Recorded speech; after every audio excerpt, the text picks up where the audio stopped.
세상 사람들은 성탄절을 하나님의 아들 예수님이 이 땅을 구원하기 위해 오셨다라는 것에 대해서 깊은 관심을 가지지 않습니다. 우리 그리스도인들은 참 이런 깊은 관심, 주님이 나를 위해 오셨다는 것에 깊은 관심을 가지고 감사하는 날이 성탄절이지만 세상 사람들은 그렇지 않습니다. 기독교 신앙의 전통이 남아있는 유럽에서는 이제 이 성탄절이 예수님의 탄생의 의미를 넘어서 이제는 할리데이, 휴일 개념이에요. 그래서 유럽에서는 이 연말 딱 되면 보통 2주간, 3주간까지 휴가를 지낸다고 합니다. 그 날에는 모든 이 상가들이 다 문을 닫는다고 하더군요. 그런데 여러분, 다른 어떤 선물보다 우리가 생각하기에 이 성탄절을 맞이하여 그렇게 문을 닫고 선물을 주고 선물을 받고 하는데, 이 선물을 주고 받고 하는 이 모든 것들도 사실은 예수님 탄생했을 때 이 동방박사들이 주었던 선물에 대한 그런 개념이 있지 않겠습니까? 주의 탄생을 축하하며 당신도 예수님으로 복받고 우리도 예수님으로 복받자라는 선물을 주고받았습니다. 근데 이상하게 이런 주님에 대한 이 성탄절의 의미는 퇴색되었지만 그래도 우리 마음속에 성탄절이 되면 뭔가 좋은 일이 일어나지 않을까, 이런 이상한 기대감을 가지고 있어요. 저도 연말이 되고 사실은 목사에게 이 주간이 제일 바쁘고 제일 긴장되고 제일 이런 시간이지만 또 그 짧은 시간 내에 또한 성탄절이 되면 뭔가 기쁜 일이 있겠지라고 생각을 합니다. 근데 여러분 가만히 생각해 보십시오. 오랫동안 여러분 올 한 해를 지내오면서 받았던 기쁜 소식, 좋은 소식, 여러 가지 좋은 소식도 있겠지만 그중에 우리에게 가장 복된 소식은 하나님의 아들 예수님이 우리를 구원하기 위하여, 나를 구원하기 위하여 이 땅에 오셨다는 소식임을 믿으시길 바랍니다. 다른 어떤 것보다 이것이 가장 복된 선물이고 가장 큰 선물입니다. 하지만 많은 사람들이 이런 복음을 받아들이지 않습니다. 그냥 기독교를 하나의 종교쯤으로 생각하고 있는 것이죠. 그런데 감사한 것은 우리는 예수님을 하나님의 아들로 믿고 또한 그분을 예배하고 그분을 섬기기 위해 모였다는 것입니다. 하나님의 자녀가 되었고 하나님을 아버지라 부르며 살아가게 되었습니다. 그러나 여러분, 다른 어떤 것보다 내가 주님을 믿고 구원받았다, 하나님 백성이 되어서 하나님을 아버지라 부르며 기도할 수 있다는 것에 감사하시고 올 한 해를 잘 마무리하시고 내년에도 이 은혜로 살아가시기를 바랍니다. 이렇게 구원의 은혜를 받았지만 이 땅에 살아간 일은 여전히 쉽습니까? 어렵습니까? 어렵습니다. 예수를 믿고 구원받았고 하나님 내 옆에 계시고 함께 하신다는 걸 알지만 사건 사고 많은 이 세상에서 우리 신앙인들도 예외가 아닙니다. 때론 생각지도 않는 큰 질병에 걸려서 수술을 할 때도 있어요. 제가 젊었을 때는 누가 수술한다 하면 아이고 수술하면 되지, 이 큰 병에 걸려도 요새 워낙 의료시설이 좋으니까 수술하고 퇴원하지 않겠나 하는 생각을 많이 했습니다. 또 젊었을 때는 주변에 수술하는 사람도 많이 없고요. 하지만 목회를 하면서 병원에 신방을 가면서 의료기술이 아무리 발달되어도 수술은 고통스럽다는 것을 깨닫게 됩니다. 여러분, 수술 후에 아무리 강한 진통제를 맞아도 진통의 효과가 있긴 하지만 그래도 힘들다는 거예요.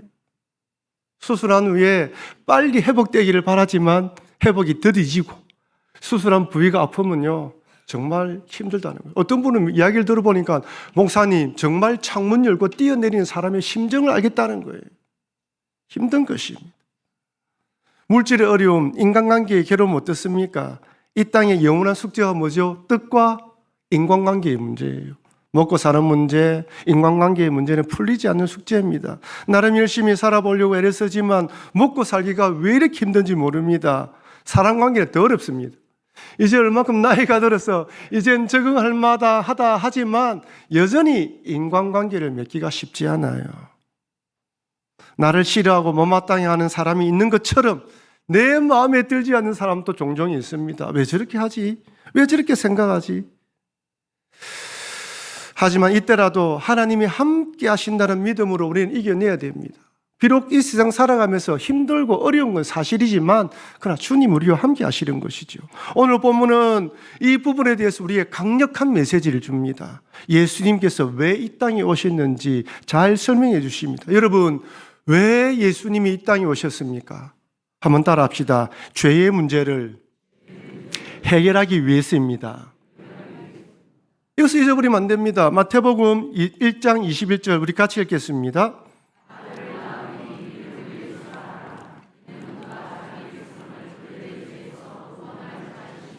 여러분, 성경 전체의 내용을 딱 한 절로 압축한다면 이 구절입니다.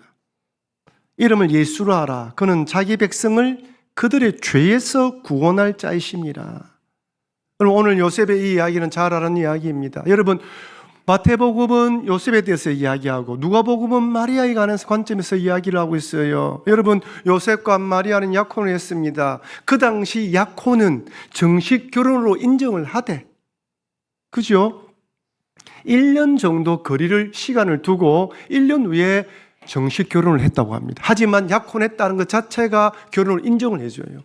왜 1년 동안 유예를 두었느냐? 이 여인이 불륜이 있는지 없는지 1년 동안 지켜보는 것이고, 그 기간 동안 남자들은 살 집을 마련하고, 그다음에 가전도구, 가전제품, 그때는 가전제품이 없었겠네요.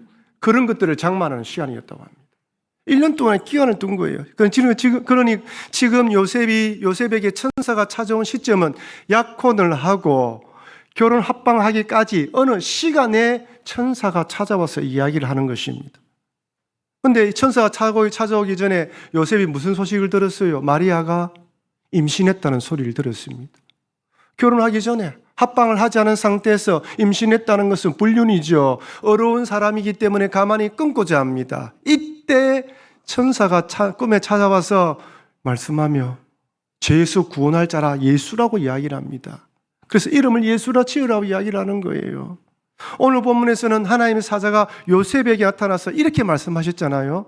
누가복음에서는 마리아에게 이렇게 말합니다. 누가복음 1장 31절에서 33절 같이 읽겠습니다.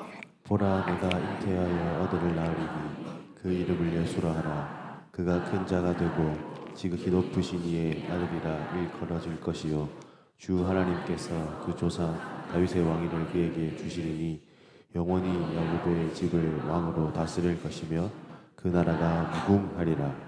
여러분, 마태복음에서는 죄에서 구원할 자라고 딱 명시하고 누가복음에서는 왕이라 이야기를 합니다. 이 왕이 어떤 왕이라고요? 통치하고 권력으로 누르는 왕이 아니라 뭐라?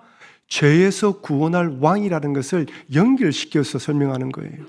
그래서 관점이 뭐냐면 죄라는 것입니다. 여러분, 우리들의 관심은 이 땅에서 잘 먹고 잘 사는 것에 있습니다. 하지만 하나님의 관심은 어디에 있다? 죄에 있습니다. 우리들은 자녀들이 어느 대학에 들어가서 어느 회사에 입사해서 얼마의 월급을 받고 어느 집에 살고 어느 차를 타고 어느 지에 올라가고 이런 게 관심이 많습니다. 우리 다 관심이 많아요. 하지만 하나님의 관심은 바로 죄입니다. 여러분, 인생에 가장 먼저 성결해야 될 문제는 죄의 문제입니다.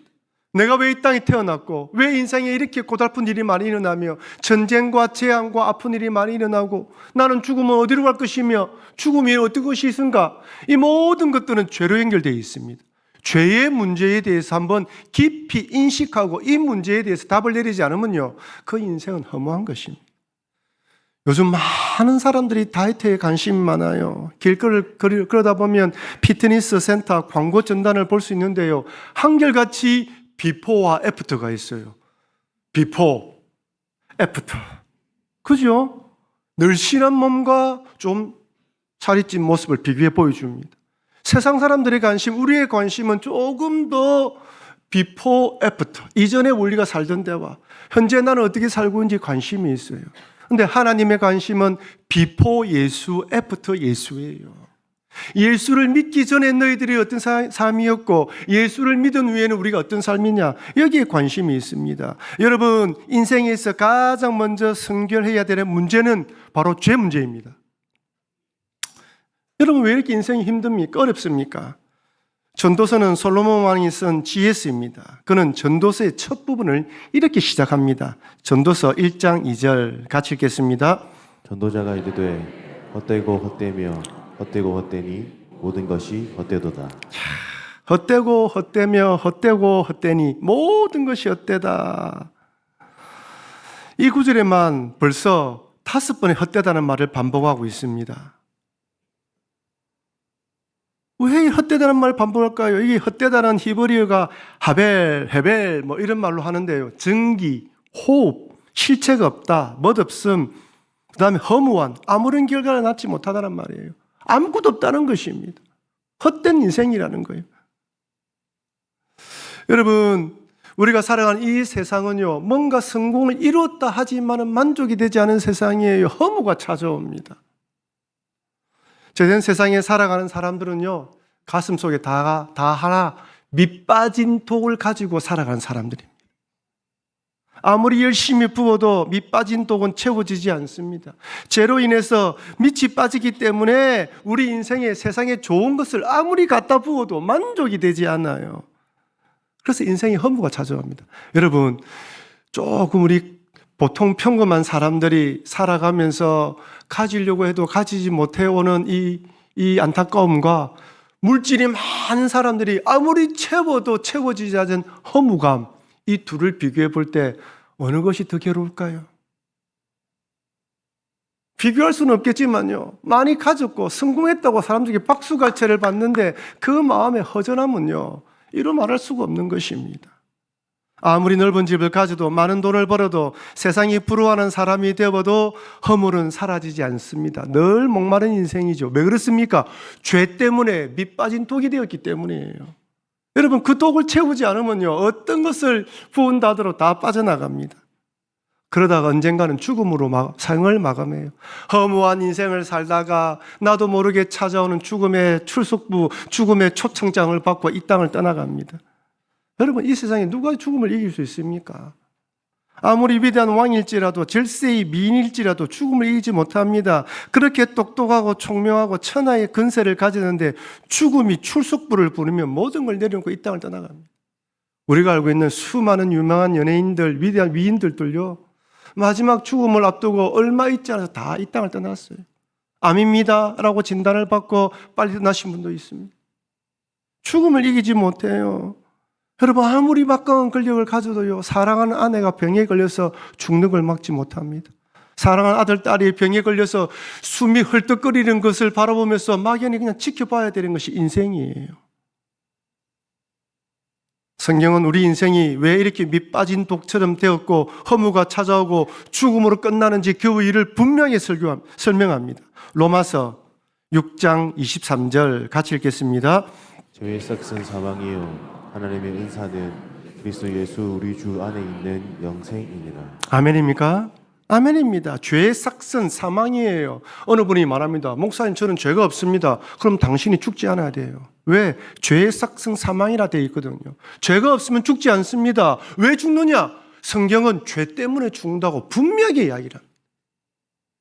우리 주 예수, 우리 주 안에 있는 영생이라 말합니다. 예수님을 믿을 때 죽는다 하더라도 부활의 몸을 입고 다시 사는 인생이 되는 거예요. 여러분, 이 선언의 로마서 6장 23절 이 말씀에 누가 토를 달 수 있겠습니까? 어느 누가 나는 죄가 없다 말할 수 있겠습니까? 다 죽음으로 끝나는 인생인데요. 그런데 이런 우리들을 구원하기 위하여 하나님 아들 예수님께서 2000년 전에 이 땅에 육신의 몸을 입고 오셨습니다. 내 죄로 죽어야 하는데 하나님 아들 예수님께서 내 죄를 대신하여 십자가에 달려 돌아가심으로 우리가 구원받아 오늘 이 자리에 앉아서 예배를 드리고 있는 것입니다. 그러니 허무와 죽음으로 끝나는 인생인데 이런 나를 구원하기 위해 이 땅에 오신 예수님의 은혜에 감사하며 복된 성탄절을 맞아 이 복된 소식을 이웃들에게 전하시는 여러분과 제가 되길 바랍니다. 첫 번째는 죄의 문제라는 거예요. 두 번째는 하나님이 우리와 함께 하신다는 걸 보여주는 것입니다. 왜 예수님이 이 땅에 오셨습니까? 죄의 문제를 해결하기 위해서요. 구원받기 위해서 오셨습니다. 그 다음에 또 하나가 하나님이 진짜 우리와 함께 한다. 마태복음 1장 23절 말씀 다시 한번 더 같이 한번 읽어보겠습니다. 보라, 처녀가 잉태하여 아들을 낳을 것이요 그의 이름은 임마누엘이라 하리라 하셨으니 이를 번역한즉 하나님이 우리와 함께 계시다 함이라. 아멘입니까? 한번 따라합시다. 하나님이 우리와 함께 계신다. 아멘입니까? 하나님이 우리와 함께 계심을 믿으시길 바랍니다. 예수님이 그것을 증명하는 거예요. 여러분, 구약시대에 하나님 어떻게 하셨습니까? 출애굽 때는 이스라엘 백성들을 출애굽시키고 난 뒤에 불기둥과 구름기둥으로 만나와 메추라기로. 그리고 반석에서 물을 내시며 그들을 40년 동안 인도하셨습니다. 선지자들을 통하여 말씀을 주시면서 그들에게 내가 너와 함께 한다는 메시지를 보여주셨습니다. 그랬던 그 하나님이 신약시대는 예수님을 통하여 이 낮고 낮은 이 땅 위에 하나님의 아들이 육신의 몸을 입고 이 땅에 오시면서 봐라, 내가 너희들과 함께한다. 너희들 삶에 관심이 있다. 너희들 인생에 나도 개입하기 원한다. 너희들과 함께 동행하기 원한다고 말씀하십니다. 오늘 마태복음 1장 23절에 하나님이 우리와 함께 계신다고 분명히 이야기를 합니다. 앞서 언급했다시피 우리가 살아가는 이 세상은 죄로 오염된 세상입니다. 죄로 인해서 부패하고 타락했습니다. 땅이 저주를 받아 고생과 수고를 하지 않으면 소산을 먹을 수가 없어요. 가시 등불과 엉겅퀴가 얼마나 많이 나는지 몰라요. 잘라내고 걷어내도 또 일어나는 것이 잡초입니다. 텃밭 하시고 농사를 지어보시면 아시겠지만 제일 힘든 것이 잡초 제거라고 하지 않습니까? 뽑아도 또 돋아나는 게 잡초입니다. 우리 인생이 이렇게 힘든 일은 죄 때문이라고 말씀드렸습니다. 우리가 이 땅에 예수 믿고 살아가지만 그래서 기쁨과 즐거움도 있지만 눈물 흘리는 것도 많습니다. 얼마나 힘든 일이 많은지 몰라요. 여러분, 우리의 괴로움을 누가 알아주지 못합니다. 아무리 이야기한다더라도 말로서 이 괴로움을 표현할 수가 없어요. 인생이 괴로울 때가 얼마나 괴로운지 몰라요. 정말 죽고 싶은 것이죠. 그런데 여러분, 이 절망의 시기를 통과할 때 오늘 본문의 말씀을 묵상해야 됩니다. 하나님이 우리와 함께 하신다. 예수님을 보내주시지 않았느냐? 그 예수님을 통하여 하나님 우리와 함께 하신다. 이것을 믿으라는 것이죠. 다윗이 시편 118편에서 이렇게 고백합니다. 118편 5절 6절 말씀 같이 읽겠습니다.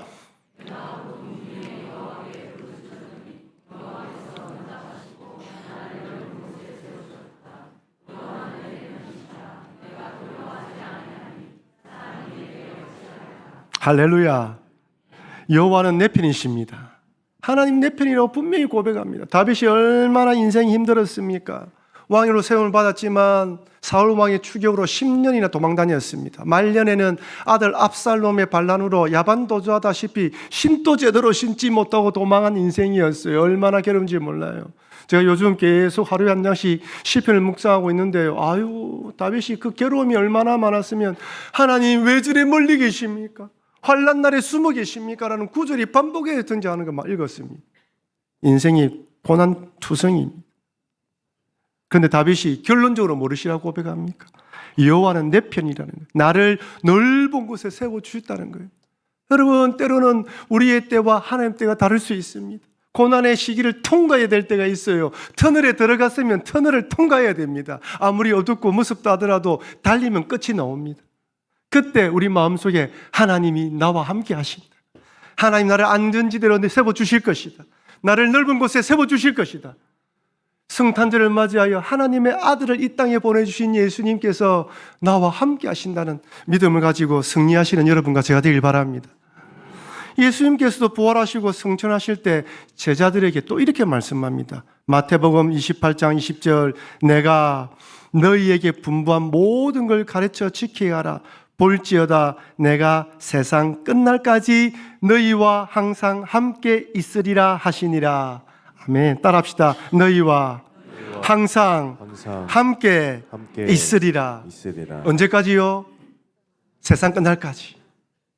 우리 눈에 보이지 않지만 때로는 느껴지지 않을 때도 있지만 주님은 우리와 함께 하십니다. 마지막으로 예수님의 잉태 소식을 들은 요셉의 순종에 관해서 살펴보겠습니다. 제가 예수님 왜 이 땅에 오셨는지 우리의 죄의 문제를 해결하기 위하여 하나님 우리와 함께 하신다는 것을 보여주기 위해 오셨습니다. 그런데 이런 하나님의 구원 프로젝트가 그냥 하나님의 일방적으로 진행한 것이 아니라 연약하지만 우리 인생들의 삶을 통하여 함께 동력하신다는 것입니다.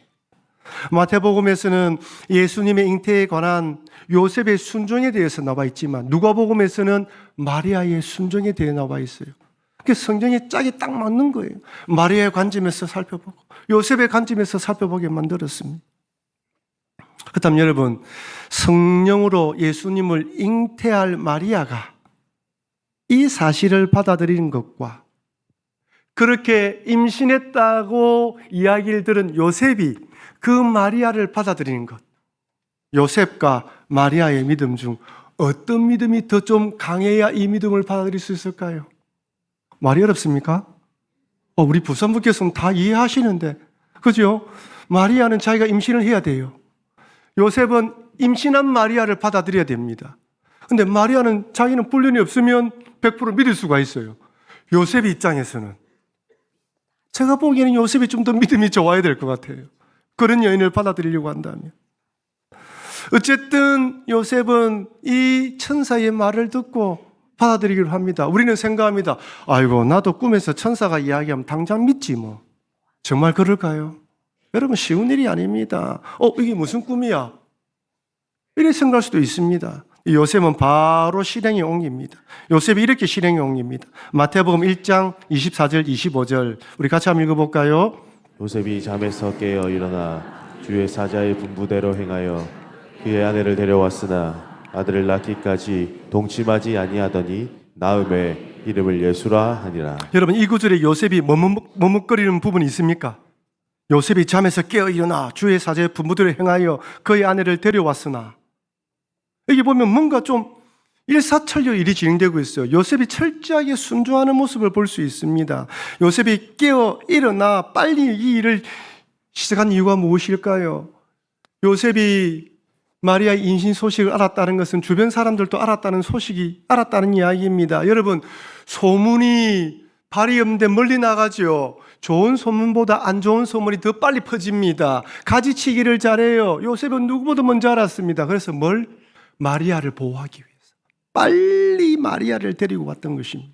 자신이 책임지는 것이죠. 요셉은 비록 이해되지 않았을 것입니다. 어떻게 임신을 한단 말이야? 이해되지 않았지만 하나님의 천사의 말씀을 듣고 그것을 받아들이며 순종했습니다. 여러분, 이 땅에 살아가다 보면 이해되지 않는 일이 얼마나 많은지 몰라요. 저도 마찬가지입니다. 하나님, 왜 이 일은 이렇게까지 처리하십니까? 의문스러운 점이 많아요. 내 하나님 천국에 가면 물어보려고 생각하고 있어요. 그런 일이 너무 많아요. 저 사람은 저렇게 신실한 믿음인데 조금 풀어주시지요. 뜻대로 되지 않아요. 끝없이 내려놓고 포기하고 주여 앞에 엎드리게 만듭니다. 요셉처럼 이해가 되지 않는다더라도 내려놓아야 되는 거예요. 여러분, 앞으로도 인생도 마찬가지입니다. 여러분, 살아가다 보면 하나님 요셉처럼 마리아처럼 순종할 때가 있을 거예요. 때로는 목숨을 내려놓아야 됩니다. 내 모든 걸 버려야 됩니다. 근데 요셉과 마리아가 순종을 합니다. 사랑하는 성도 여러분, 성탄절은 우리가 구주로 믿는 예수님의 탄생을 축하하는 날입니다. 예수님께서 이 땅에 오신 이유는 우리의 죄에서 구원하고 우리와 함께하기 위해 오셨다는 거 잊지 마시고, 어떤 상황 가운데서 나는 구원받은 하나님의 백성이며 하나님 나와 함께 하신다는 믿음으로 승리하시길 바랍니다. 아울러 또한 요셉의 순종과 마리아 헌신을 통해 하나님의 뜻이, 하나님의 역사심들이 하나님의 강건적으로 할 수 있지만 우리의 순종을 통하여 하신다는 거 잊지 마시고, 때로는 이해가 되지 않는다더라도 요셉처럼 마리아처럼 순종하셔서 하나님의 뜻을 이루어 가시는 여러분과 제가 되길 주의 이름으로 축원합니다. 우리 받은 말씀을 기억하며 한번 기도했으면 좋겠습니다. 하나님, 나를 구원하러 오신 주님 감사합니다.